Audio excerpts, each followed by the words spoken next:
they're also raising questions over possible felonies that could have been committed by Minnesota Democrat Ilhan Omar. After discrepancies in her financial disclosures, the Wall Street Journal reported that she and her husband's assets were listed between $6 million and $30 million. But then Omar's office later said that the outlet, the filing contained a discrepancy, and an amended version of of her assets were put out. And then she said that her assets are actually between $18,000 and $95,000. Right, Mr. Chairman, this is a huge gap. Are her assets $95,000 or $30 million?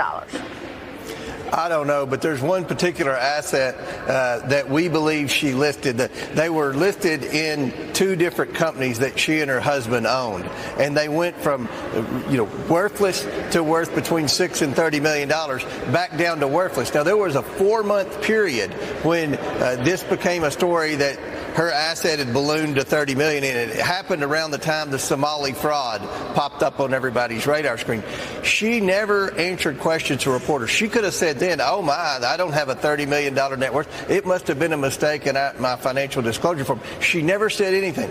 And then when it comes time for all of us to disclose our financial disclosure forms, she amends it and says, oh, I don't have any net worth. But we know there was a winery in question here that has been involved in some type of fraud accusations and lawsuits that her husband was a part of. We know that if you lie on your financial disclosure form, that's a felony. It says it at the bottom. And it's very hard, Maria, to make a mistake on your financial disclosure form, especially if you're like Ilhan Omar and you don't have very many assets. They basically had two assets that were two mysterious companies that went from worthless to $30 million back down to worthless. That doesn't make sense. Anyone who's financially literate, which would be everyone who's watching your show right now, knows that doesn't pass the smell test. And yet she's never sat down with a reporter and explained what the discrepancy was and how it happened and what type of lawsuits are involved with her husband's companies. Just doesn't make sense, and that's why we're pushing the ethics committee to do a full investigation of this, and it shouldn't take long for the ethics committee to do it. Well, just to be clear, she has been in Congress for over 7 years. She is currently in her 4th term after winning re-election in 2024. Initially, the filing said she was worth $30 million. Just to be clear, how much does a congressperson make? $174,000. It's been the same salary for 16 years. Hasn't gone up one penny. So it would be very difficult to accumulate that much wealth. And remember, her fingerprints are all over a lot of this Somali fraud in Minnesota. She has requested some earmarks on some bogus projects that were smack dab in the middle of all of this Somali fraud. So you have to factor in that she's front and center in all of this Somali fraud, in addition to her financial disclosure form, going from 0 to 30 million back down to 0. It doesn't make sense. Nobody's buying it. If it were a simple error, it wouldn't be hard for her to sit down with a reporter. She could sit down with an MSNBC reporter who would be throwing her softball questions and answering. She's never answered questions, which leads most people to believe there's something there. All right, Congressman, we're going to be watching your work on that one as well. Thanks so much for joining us. We'll check back as you develop this. Thank you so much, Mr. Chairman James Comer. Ilhan Omar wants the public to believe this was just a simple paperwork mistake. But let's slow down for 1 second, because this is not a small typo. This is not somebody forgetting 1 0 or misplacing one line on a form. We are talking about a financial disclosure that showed assets jumping into the millions, reportedly as high as $30 million. And then suddenly, after public pressure and official questions, those same assets were revised down to a much smaller amount. Before I go deeper, do me one quick favor. If you believe public officials should be held to the same standard as regular citizens, hit the like button right now. Subscribe to this channel, because we are not here to protect powerful people. We are here to ask the questions they hope you ignore. So the question every serious American should be asking is simple. How does that happen? How do companies connected to your household appear to be worth millions one moment, then almost worthless the next? How does a public official, someone who votes on laws, taxes, budgets, spending, oversight and accountability, end up with a financial story this confusing? Omar's side says it was an accounting error. They say she's not a millionaire. They say the earlier filing created a misleading picture. Fine, but when you're an elected member of Congress, trust me, it was a mistake is not enough. Not when ordinary citizens are punished for tiny errors, not when small business owners must keep every receipt, not when working families cannot misreport income and simply waive it away. This is why people are angry. Because the same political class that lectures Americans about fairness and transparency suddenly becomes quiet when the spotlight turns back on them. The most disturbing part is not just the number, it is the pattern. First, questions rise about companies tied to her household. Then critics ask how those companies rose so dramatically in value. Then, after scrutiny grows, the numbers are revised. Suddenly, the story changes from millions in assets to, no, that was an error. But America has heard that excuse before. When ordinary people make financial mistakes, the system investigates, the system audits, the system demands proof. So why should a member of Congress get softer treatment? Ilhan Omar built a political brand around calling out corruption, privilege, and abuse of power. But now, when the questions are pointed in her direction, her supporters want everyone to move on quickly. No, that is not accountability. If the first filing was wrong, who prepared it? Who reviewed it? Who signed it? Who benefited from the inflated appearance of those assets? And why did it take outside pressure before the public got the clearer explanation? These are not small questions. These are questions about trust. Financial disclosures are not private diaries. They exist so voters can see whether lawmakers have conflicts of interest or hidden financial ties. So when a disclosure swings from millions to almost nothing, people have every right to demand answers. And let's be honest, if this involved a conservative politician Omar disliked, she would not call it harmless. She would demand hearings, call for investigations, and say the public deserves transparency. Well, now the public deserves transparency from her. This is not about personal hatred. This is about standards. If you demand accountability from others, you must be ready to face it yourself. So right now, this situation looks bad. It looks messy. It looks suspicious. And it raises one major question. Omar and her team cannot dodge forever. Was this really an innocent accounting error? Or was the public only told the truth after the numbers became impossible to defend? Until the American people get a full, clear, document-backed answer, this controversy is not going away. Okay, so we have some possible connections between Ilhan Omar and the Feeding Our Future scandal. So state lawmakers had given Ilhan Omar a deadline to turn over records and communications connected to that case specifically. And according to the committee chair, that deadline is passed without her complying. The scandal itself, if you didn't know, involved roughly around $250 million in taxpayer money that was intended to go to children during COVID that needed food. Many of the prosecutors say this was instead stolen through fraudulent claims and fake meal operations. They say Omar's name appeared in trial exhibits and email chains tied to individuals connected to the scheme. Critics have also pointed to legislation that she supported that loosened requirements about food distribution programs. Now, to be clear, she's denied wrongdoing and nothing has been proven. But obviously this controversy is not going to go away, and they will continue to look into it, and they probably should. There's even people pushing for Congress to subpoena her for this information. Now, the Ilhan Omar controversy is moving into an even darker place. This is no longer just about confusing financial disclosures, revised asset numbers, or companies that suddenly went from looking like they were worth millions to almost nothing. Now, Omar is facing pressure over records tied to one of the biggest fraud scandals in Minnesota history, the Feeding Our Future case.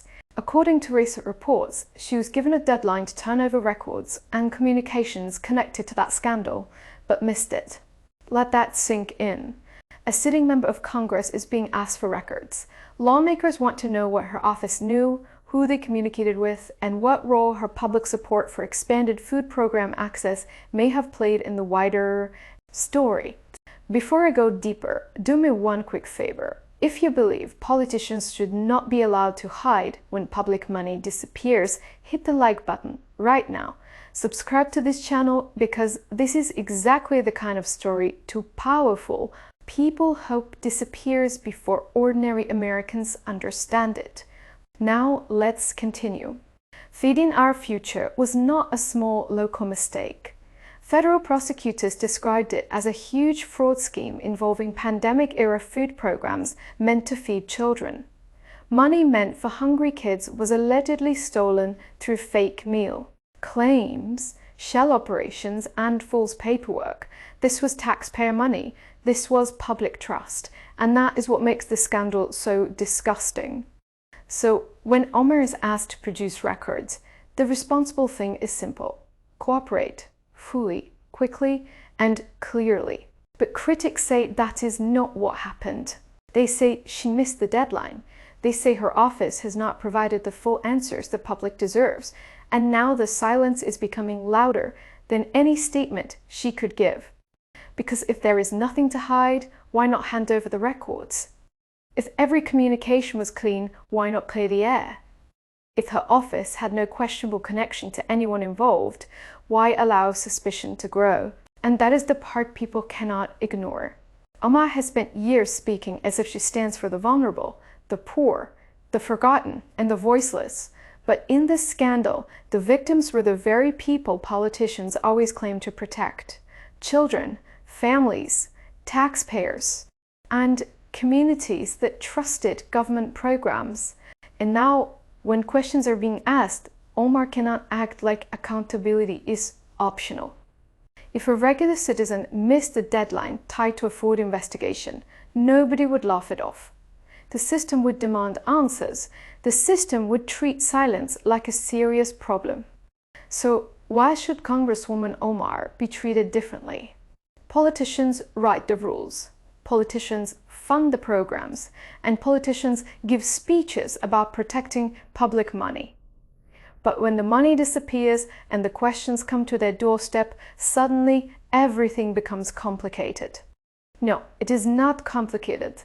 Turn over the records, explain the communications, show the emails, show the texts, show the meetings, show the public exactly what happened and when it happened. Because this is not just a political story, this is a trust story. This is about whether elected officials can be questioned when fraud explodes around programs they promoted, or whether public service now means power without consequences. And right now, Omar's critics are not backing down. They want answers. They want documents. They want a timeline. They want to know whether her office had contact with people connected to the Feeding Our Future scandal, and whether any warnings were missed or ignored. Until those records are turned over and explained clearly, this controversy will only grow bigger. Because missed deadlines create suspicion, silence creates doubt. And in a scandal this large, involving money meant to feed children, doubt is not something the public should be forced to accept. Republicans have repeatedly stated that you committed immigration fraud. Are you at all worried about a formal investigation that could perhaps lead to your deportation? Oh, you're one of those people. I don't know what that means, but are you at all concerned? Do I look concerned? I guess not. Okay. All right. What about the Minnesota fraud hearing? You didn't show up for that. Do you think you should have? Why should I have? Well, it happened in your state. Don't you want to defend your position? There were people from my state that were there. Okay, but why not you? I mean, there's allegations that you're complicit in the fraud. Wouldn't you want to show up to Why would defend there be yourself? an allegation that I'm complicit? How would I be complicit? Well, what about Tim Do Walz? you just ask stupid questions? Is this your thing? I'm curious to get your thoughts. I mean, there's a lot of controversy around the issue. $9 billion in fraud in the state of Minnesota. $9 billion? You don't think so? Really? Yeah, and counting. Probably more, honestly. You think that's fake news or what? That is more than half of the resources that are allocated.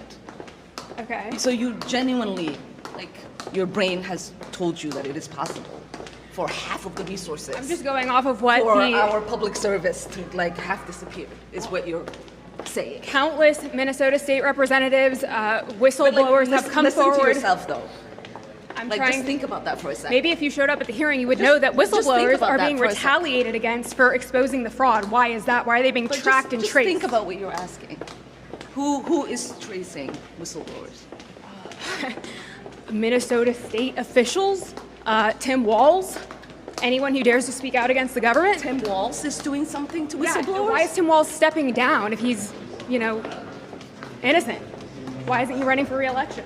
Because he's had 8 years to serve as our great governor. He was going to be vice president of the United States if Kamala won. Yes, and he would have been an excellent vice president. But now he's stepping down. Much better than the person we have right now. And now he's stepping down as governor. Any comment on that? You don't think he's maybe complicit? He is focusing on trying to make sure our state remains great.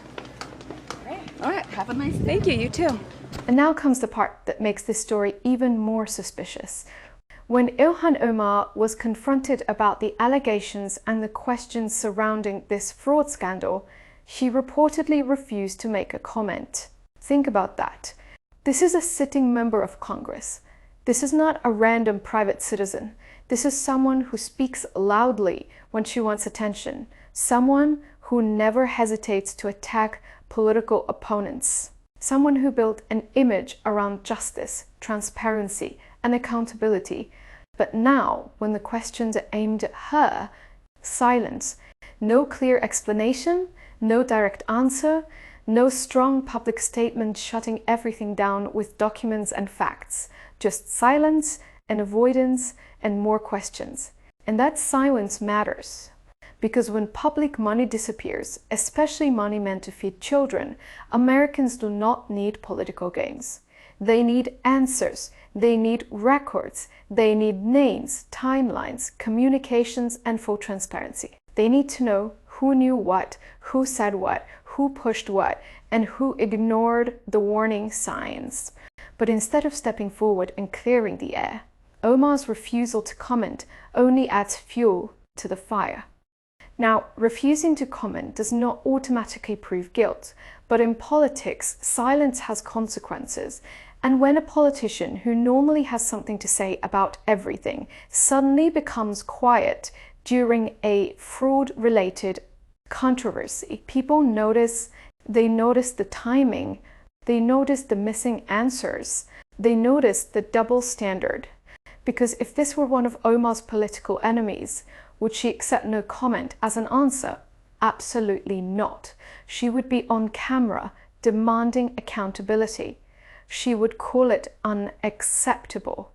She would say the public deserves the truth. So why should the standard change now?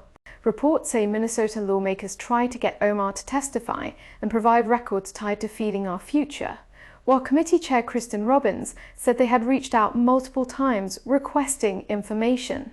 The committee's attempt to subpoena Omar reportedly failed by 1 vote, but Robbins said the investigation would continue. That means this story is not finished, and it is growing. And every time Omar refuses to give a clear answer, the controversy becomes harder for her team to control, because the public is no longer just looking at the fraud scandal itself, they are now looking at the response, the delay, and the silence. They are asking why a public official would not rush to release everything if she truly has nothing to hide. That is where this becomes dangerous for Omar politically. Scandals are not always destroyed by the first accusation. Sometimes they grow because of the reaction. Sometimes they grow because of the silence. Sometimes they grow because the person at the center acts like the public has no right to ask questions. But the public does have that right. Taxpayers have that right. Parents have that right. Every American who watched pandemic money get abused has that right. Feeding Our Future has been described by federal authorities as a massive fraud scheme involving pandemic-era food money meant for children, with dozens indicted and many pleading guilty or being convicted. So Omar does not get to treat this like a small distraction. She does not get to demand accountability from others, and then hide behind silence when the spotlight turns toward her own circle. If there is nothing there, release the records. If the accusations are unfair, answer them clearly. If her office had no improper contact, to prove it with documents. But refusing to comment while critics are demanding answers only makes this look worse. Because in a scandal this serious, silence is not strength. Silence is not leadership. Silence is not transparency. Silence is exactly what makes people wonder what else is being hidden.